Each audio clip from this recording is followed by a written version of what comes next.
University మంచి భవిష్యత్తు కోసం తెలుగు విద్యార్థులు ఇష్టపడే యూనివర్సిటీ. కాల్ 9059052378 9059052379.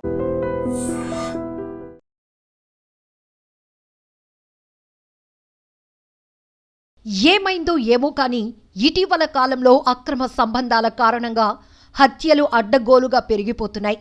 ఇక్కడ అక్కడ అని కాదు, దేశవ్యాప్తంగా రోజు ఏదో ఒక చోట భార్య భర్తను చంపడమో భర్త భార్యను చంపడమో కామన్గా మారిపోయింది.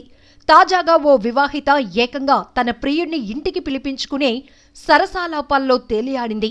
సకాలంలో రాడనుకున్న భర్త రానే వచ్చాడు. ఆ తతంగాన్నంతా కల్లారా చూశాడు. ఆవేశంతో రగిలిపోయాడు. ఆ సమయంలో తప్పు చేసి దొరికిపోయిన భార్య పశ్చాత్తాపడాలి కానీ పైశాచికంగా ప్రవర్తించింది. ప్రియుడి సాయంతో తనకు తాళి కట్టిన భర్తనే అత్యంత దారుణంగా హతమార్చింది. ఆ తర్వాత డ్రైనేజీలో డెడ్ బాడీని పడేసింది. ఏమీ తెలియనట్టు నటించింది. కానీ నేరం ఎక్కువ రోజులు దాయలేదు కదా. పోలీసులు తమదైన శైలిలో విచారిస్తే అసలు విషయం ఒప్పుకుంది. ప్రియుడితో పాటు కటకటాల పాలైంది. ఈ దారుణ ఘటన ఎక్కడ జరిగిందో చూద్దాం. హర్యానా రాష్ట్రంలోని రెవారీ జిల్లా జూడి గ్రామానికి చెందిన రవీనా, బీవానీ ప్రాంతానికి చెందిన ప్రవీణ్ 2017లో పెళ్లి చేసుకున్నారు. వీళ్లకు 6 ఏళ్ల కొడుకు కూడా ఉన్నాడు. ప్రవీణ్ డ్రైవర్గా చేస్తున్నాడు. రవీనా స్మార్ట్ ఫోన్ ఎక్కువగా వాడుతుంటుంది. సోషల్ మీడియాలో కొత్త పరిచయాలు, రీల్స్ చేయటం అంటే రవీనాకు చాలా ఇంట్రెస్ట్. ఈ విషయంలో భార్యాభర్తల మధ్య తరచూ గొడవలు కూడా జరిగాయి. ఈ క్రమంలోనే ఏడాదిన్నర క్రితం రవీనాకు ఇన్స్టాగ్రామ్లో సురేష్ అనే ఒక యూట్యూబర్ పరిచయం అయ్యాడు. ఆ పరిచయం కాస్త కొన్ని నెలలకు వివాహేతర సంబంధంగా మారిపోయింది. ఇద్దరూ కలిసి యూట్యూబ్లో షార్ట్స్ చేశారు.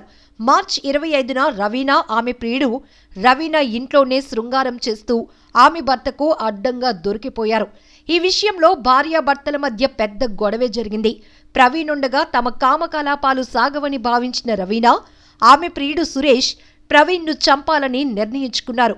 అదే రోజు రాత్రి భర్త హత్యకు రవీనా ప్లాన్ వేసింది.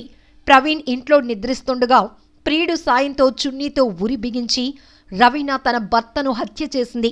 అర్ధరాత్రి సమయంలో స్థానికులంతా నిద్రిస్తున్న సమయంలో ప్రవీణ్ మృతదేహాన్ని బైక్పై పెట్టుకుని సురేష్, రవీనా 6 కిలోమీటర్ల అవతల డ్రైనేజ్లో పడేశారు. సురేష్ కనిపించకపోవడంతో అతని గురించి కుటుంబ సభ్యులు, స్థానికులు ఆరా తీశారు. రవీనాను అడగ్గా ఎక్కడికెళ్లాడో తనకేం తెలియదని బుకాయించింది. ఆమెపై అనుమానం వచ్చిన పోలీసులకు ఫిర్యాదు చేశారు. పోలీసులు సీసీటీవీ ఫుటేజ్లు పరిశీలించగా రవీనా, ఆమె ప్రియుడు చేసిన ఘోరం బయటపడింది. ప్రవీణ్ డెడ్ బాడీతో వీళ్ళిద్దరూ బైక్పై అర్ధరాత్రి వెళ్తున్న దృశ్యాలు సీసీ కెమెరాల్లో చిక్కాయి. వెళ్లే సమయంలో వీళ్ళిద్దరి మధ్యలో కనిపించిన ప్రవీణ్ 2 గంటల తర్వాత ఇద్దరే తిరిగి రావటాన్ని పోలీసులు సీసీ ఫుటేజ్లో గమనించారు. ప్రవీణ్ను చంపి మాయం చేసిందని రవీనా, ఆమె ప్రియుడేనని తేల్చేశారు. మార్చి 28న ప్రవీణ్ డెడ్ బాడీ లభ్యమైంది. పోలీసులు రవీనా, ఆమె ప్రియుడు సురేష్పై హత్య కేసు నమోదు చేసి జైలుకు పంపారు. ఏది ఏమైనా ఓ మహిళ కామం నిండు ప్రాణాన్ని తీసింది. 6 ఏళ్ల కుర్రాడిని అనాథను చేసింది.